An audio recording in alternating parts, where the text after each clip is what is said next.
El caso del videojuego. Capítulo 2. Cuando volví a mirar el reloj ya era las 11 de la mañana. Me había quedado vergonzosamente dormido y Micaela me estaba llamando desde la cocina para avisar que el desayuno estaba preparado. Hacía horas que Julián se había marchado a la escuela y ella tuvo la delicadeza de no decirme cuándo hacía que se había levantado. Afortunadamente, no hubo nada que lamentar, salvo la cuestionable firmeza de mi responsabilidad. Esa preocupación, sin embargo, se disipó tan pronto me senté a la mesa. Una fuente de tostadas crocantes, acompañadas con manteca, mermelada, dulce de leche y una enorme taza de café, surtieron el milagroso efecto. No dejó de sorprenderme la rápida capacidad de recuperación de mi dignidad ante un estímulo tan simple. Pero esos no eran momentos para detenerme en este tipo de reflexiones. Además, como todo el mundo sabe, las cosas se ven mucho mejor a la luz de una hermosa mañana de sol que durante la noche. En realidad, nadie había salido lastimado, nada faltaba, y Micaela me estaba sirviendo una segunda taza de café. Resolvimos no hablar con la policía hasta no tener una teoría aceptable de lo sucedido. Con el estómago lleno y los dedos algo pegoteados por los dulces, repasamos los hechos del día anterior.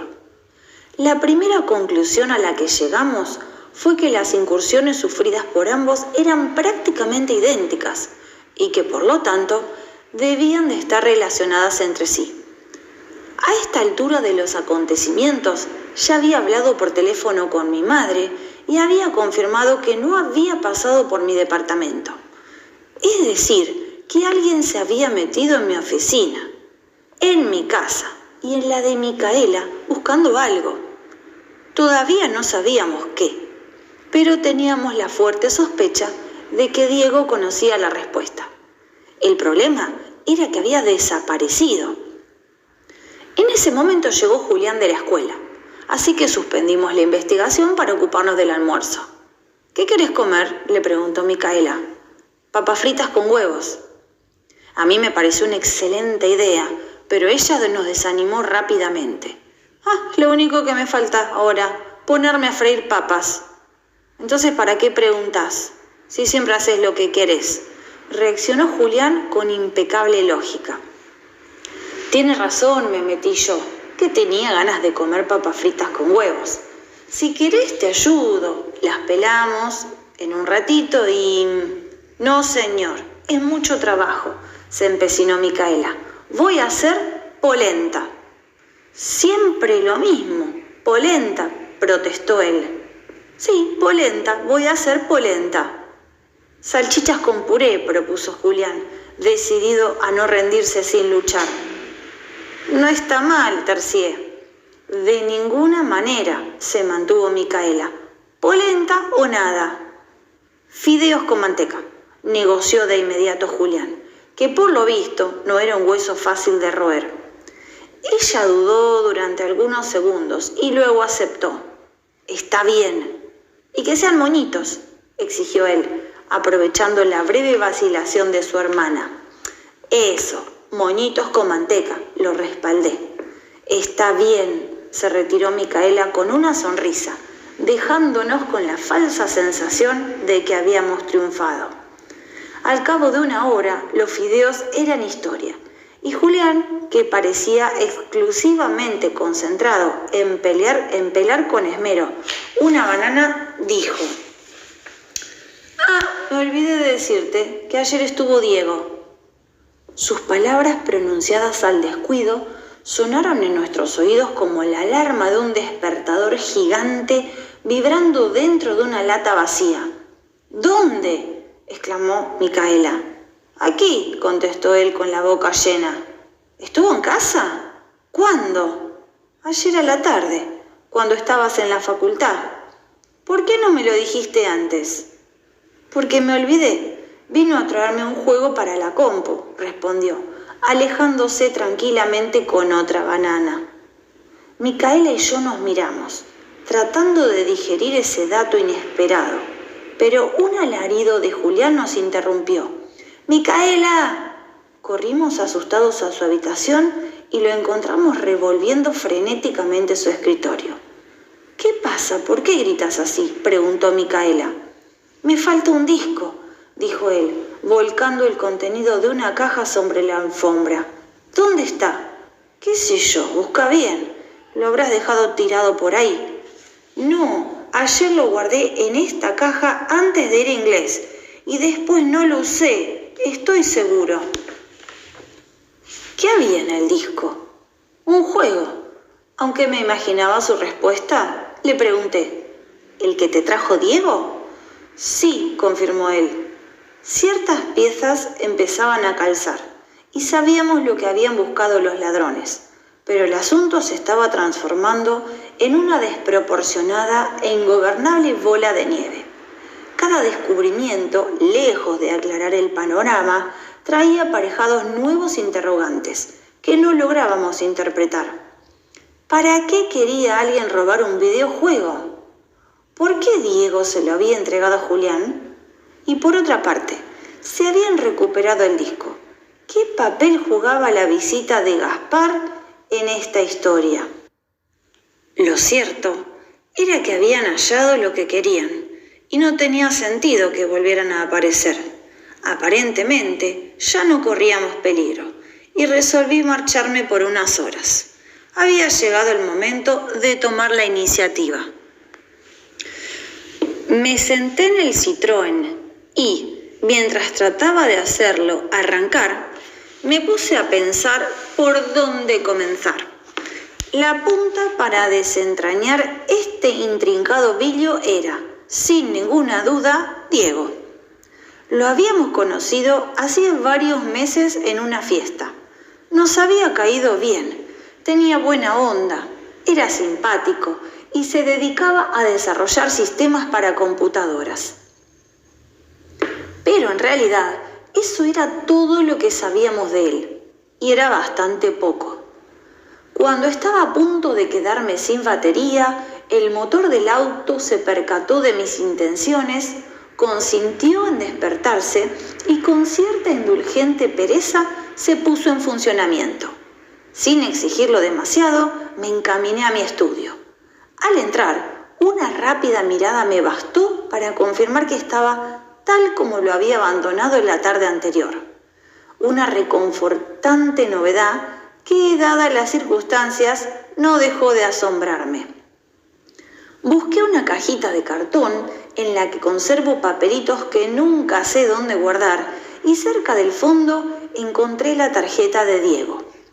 Primero llamé a su casa y no hubo sorpresas. Nadie respondió. Después llamé a su oficina y me atendió una telefonista de voz muy seductora, pero no me hice ilusiones. Seguro que a todos los atendí igual. Pedí por Diego y esta vez sí hubo sorpresas. «Un momento, por favor», me dijo la voz aterciopelada, y tras unos segundos de música electrónica escuché «¿Hola? ¿Hablo con Diego Sánchez?», pregunté. «Sí, ¿quién es?», contestó, desconcertándome. No esperaba esa respuesta, pero enseguida comprendí que podría tratarse de otra persona haciéndose pasar por él, y decidí estirar la conversación. «¿Sabés que prefiero no dar nombres por teléfono?», le dije. Quien fuera que estaba hablando conmigo pareció seguirme el juego. «Está bien, ¿qué querés?», preguntó. Resolví presionar un poco más para ver hasta dónde llegaba. «Tengo la copia del juego», arriesgué. «¿La querés todavía?». El tipo se quedó unos segundos en silencio y yo crucé los dedos para que no cortara la comunicación. «Por supuesto», respondió finalmente, «pero tiene que ser ahora». «No tan rápido», dije, continuando con la farsa. «¿Tenés el dinero?». «Lo tengo. ¿Cuándo la traes?», me apuró. Las cosas estaban yendo demasiado deprisa. De ninguna manera pensaba meterme en la boca del lobo y se lo insinué. «No creo que sea bueno que me vean por allí». «Sí, claro», claudicó. «¿A dónde, entonces?». Ya lo tenía. Ahora debía localizar rápidamente un lugar apropiado, lejos de su oficina, para evitar que llegase antes que yo y desde el cual pudiese observar sin ser visto. El primero que se me ocurrió fue la placita Cortázar, en Honduras y Serrano. Estuvo de acuerdo. Quedamos en encontrarnos en 1 hora, a las 6:30, junto al tobogán. No tenía tiempo que perder, pero necesitaba un buen disfraz para evitar que me reconociera.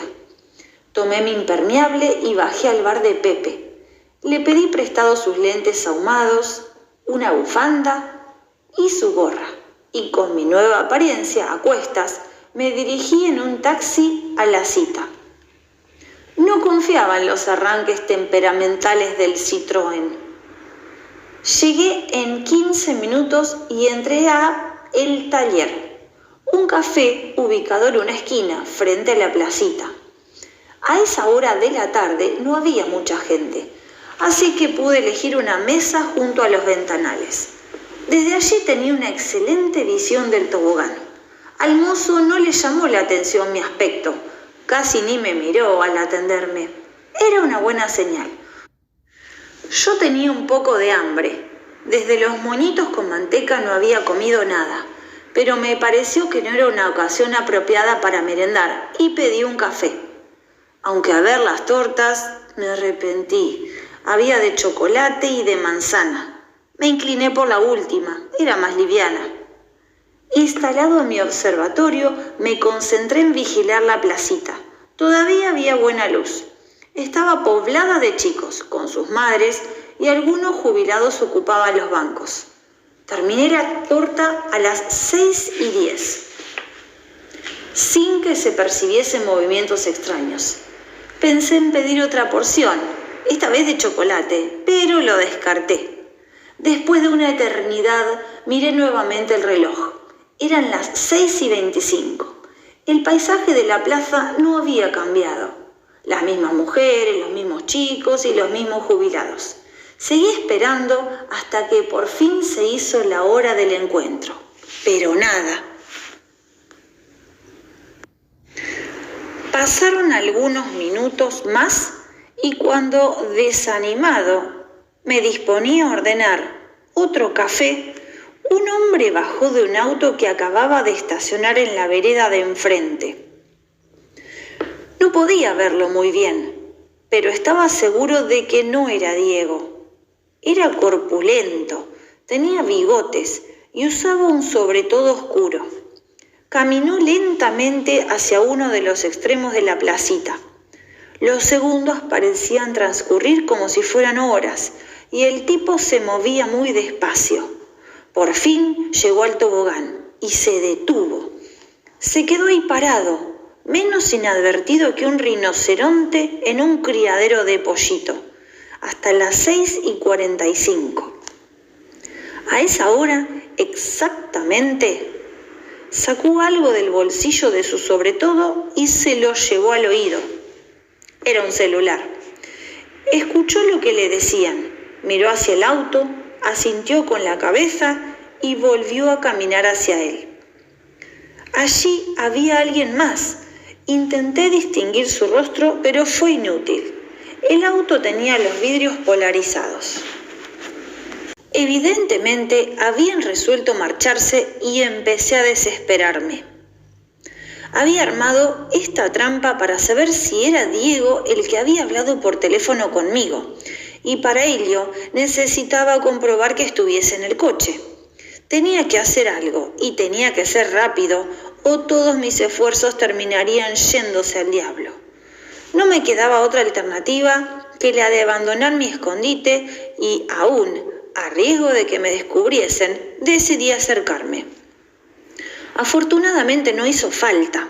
En el momento en que me preparaba a salir, el grandote abrió la puerta del auto, las luces del interior se encendieron y pude ver al conductor.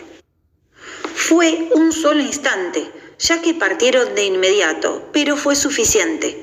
Conocí esa cara, pero más que nada, conocí ese peinado.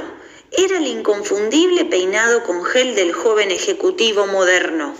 No tuve dudas, se trataba de Gaspar. Regresé en colectivo a buscar el Citroën. Mi bolsillo no estaba en condiciones de afrontar otro taxi. Tras solo 5 intentos, logré hacerlo arrancar y me fui a la casa de Micaela. Estaba preparando papas fritas con huevos. De alguna manera Julián se las había ingeniado para convencerla. Me invitaron y lógicamente acepté. Durante la cena repasamos los datos que había conseguido reunir y llegamos a la conclusión de que no nos servían para mucho. Lo único que parece claro es que en ese disco no había ningún juego, razonó ella. Cierto, admití, pero Julián nos corrigió. Están equivocados. En el disco había un juego. ¿Cómo sabes? Porque lo vi, contestó con naturalidad. No entiendo. Entonces, ¿para qué tanto lío?, preguntó Micaela. No sé, es muy raro, me lamenté. Lástima que no podamos verlo. ¿Por qué?, preguntó Julián. Porque se lo llevaron, respondí. Sí, pero yo tengo una copia, nos sorprendió una vez más, metiéndose en la boca la última papa frita de su plato. ¿Cómo que tenés una copia? Es que ayer, antes de irme a inglés, vino Adolfo y me pidió que le hiciera una, contestó. ¿Adolfo? Es un amigo del colegio, apuntó Micaela. Está bien. ¿Y? Pero no puedo usarlo porque se le rompió la compu y hoy me la devolvió, prosiguió. No podía creerlo. Después de todo, teníamos una copia de ese maldito disco y nadie más que nosotros lo sabía. Me levanté de la silla y le pedí que me lo mostrara. ¿Ahora? Sí, ahora, dije. ¿No vas a terminar tus papas?, preguntó sin moverse. Miré mi plato. Todavía quedaban algunas papas fritas que en mi entusiasmo había olvidado. Porque si no las vas a terminar, me las puedo comer yo, sugirió. Está bien, acepté, después de dudarlo unos instantes. Pero primero, cargame el juego. Estuvo de acuerdo y nos fuimos a su habitación. Él cumplió con su parte, cargó el juego y luego volvió a la cocina a ocuparse de mis papas fritas. Mientras lo veía alejarse, no pude evitar una reflexión acerca de la inesperada generosidad de mi gesto. Algo serio debía estar sucediéndome. Jamás, por ningún motivo, ni sometido a las más adversas circunstancias, se me hubiese siquiera ocurrido regalarle mis papas fritas a nadie. En fin, ya había dado mi palabra, de modo que descarté esos pensamientos y me concentré en la pantalla. No me costó demasiado. El juego era fascinante. Se llamaba El desafío de Einstein y nunca había visto nada igual. Todos los aspectos de su diseño parecían haber sido considerados para producir un entretenimiento fuera de lo común. Desde la elección del personaje central, el mismísimo Albert Einstein, hasta el menor detalle de sus gráficos, colores, movimientos y sonido eran asombrosamente reales y casi perfectos. Existía además la posibilidad de establecer un diálogo con el juego. En la parte inferior de la pantalla había una pequeña ventana verde reservada para escribir mensajes, con una enorme variedad de fuentes para elegir diversos tipos de letras y de símbolos. El objetivo final era alcanzar la suma del conocimiento, y para obtenerlo, el científico estaba obligado a recorrer un edificio extraño, lleno de peligros y de puertas misteriosas. Cada una de ellas planteaba un acertijo. Al resolverse, se abrían y se ingresaba en una habitación que significaba el acceso a parte del conocimiento. A medida que avanzaba, Einstein aumentaba su sabiduría, aunque también aumentaban las dificultades que, en las formas más diversas, se presentaban a lo largo del camino. Enseguida comprendimos que si no se descifraba el enigma o no se sorteaban los peligros, había que volver a comenzar. Y en esos casos, los obstáculos variaban y se volvían más complicados. Al llegar a la primera puerta, comprobamos que para abrirla debíamos evitar los golpes de unas frutas rojas, que en rápida secuencia caían frente a ella.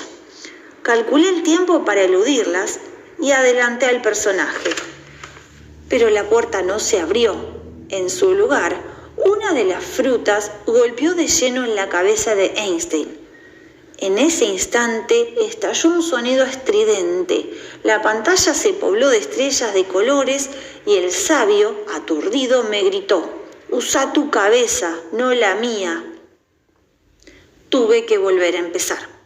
Después de repetidos intentos fallidos, comprendí que necesitaba una clave. El personaje tenía varios objetos en el bolsillo de su guardapolvo. Uno de ellos era una lupa. La tomé con el mouse y amplié la imagen de una de esas frutas. Era una manzana. Tras unos minutos de desconcierto y de exprimir nuestras cabezas tratando de revelar la relación entre una manzana y el conocimiento, Micaela sugirió: ¿no será la manzana de Newton? Nota del autor. 1. Según una conocida anécdota, Isaac Newton dedujo los principios de la ley de la gravitación universal al observar la caída de una manzana del árbol bajo el cual estaba descansando. Algunos sostienen que la manzana cayó sobre su cabeza. Si esto fuera verdad, la humanidad debería sentirse agradecida de que a don Isaac le hubiese golpeado una manzana y no una sandía.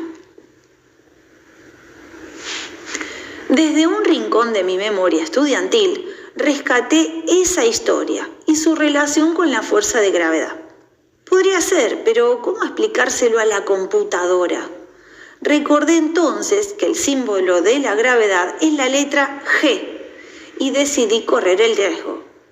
Me ubiqué en la ventana verde y oprimí esa letra en el teclado. De inmediato, una marcha triunfal me anunció que había acertado. Las manzanas dejaron de caer y la puerta se abrió de par en par. Una luz diferente envolvió a Einstein, que entró en una habitación alumbrada con candelabros. Era una reproducción increíble de un laboratorio de física del siglo XVII, el laboratorio de Newton. Durante las horas que siguieron, nos olvidamos de todos los problemas que teníamos. El juego nos atrapó y nos dejamos llevar sin demasiadas resistencias, por esos laberintos apasionantes.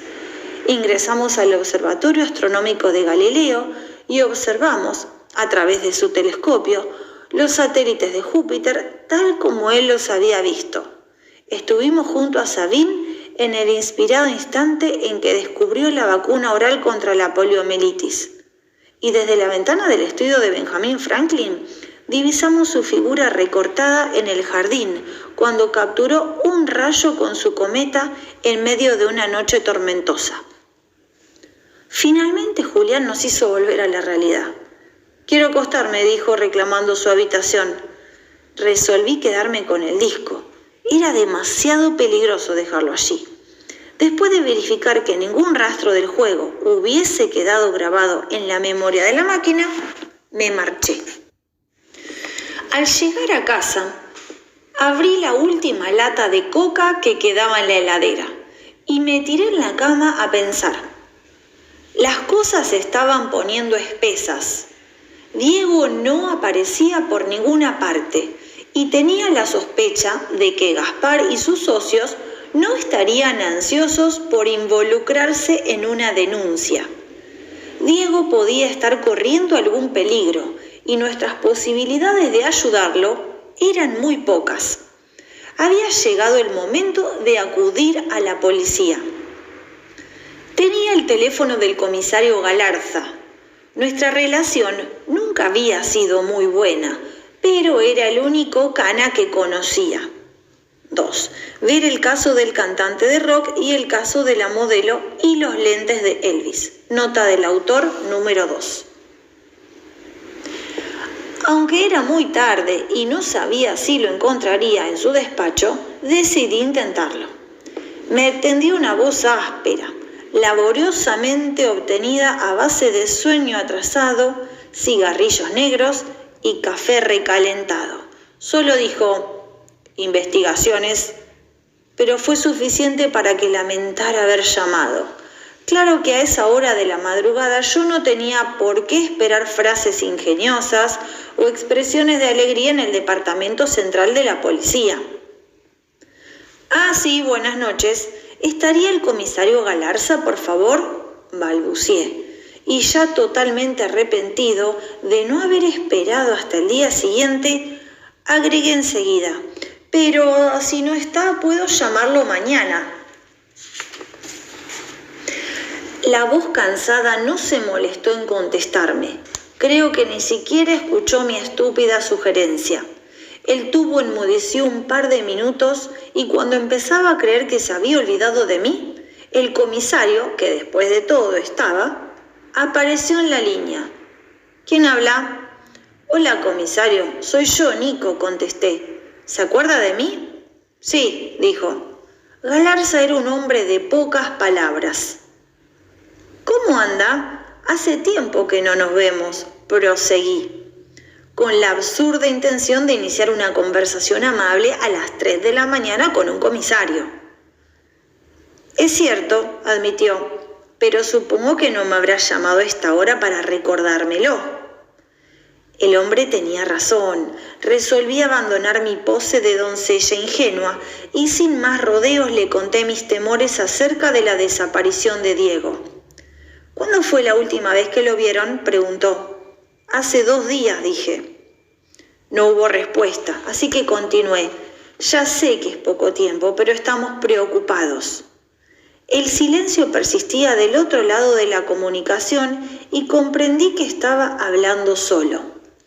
Volví a pensar que esa noche no lograría concitar la atención policial, hasta que escuché el ruido de unos papeles y la voz del comisario que apareció.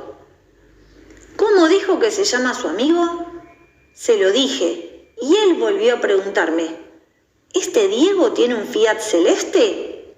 Sí, ¿cómo sabe?, me alarmé. Porque hace un rato apareció abandonado en el puerto.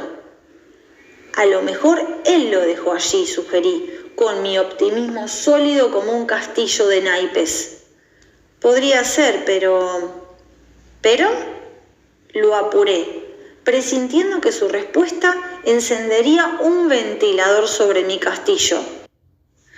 Dudó unos instantes y finalmente dijo: el auto estaba abierto. Adentro estaban sus documentos, su abrigo y algunos papeles desparramados. Me había quedado corto. Su respuesta no encendió un ventilador. Más bien, tuvo el efecto de un devastador huracán tropical.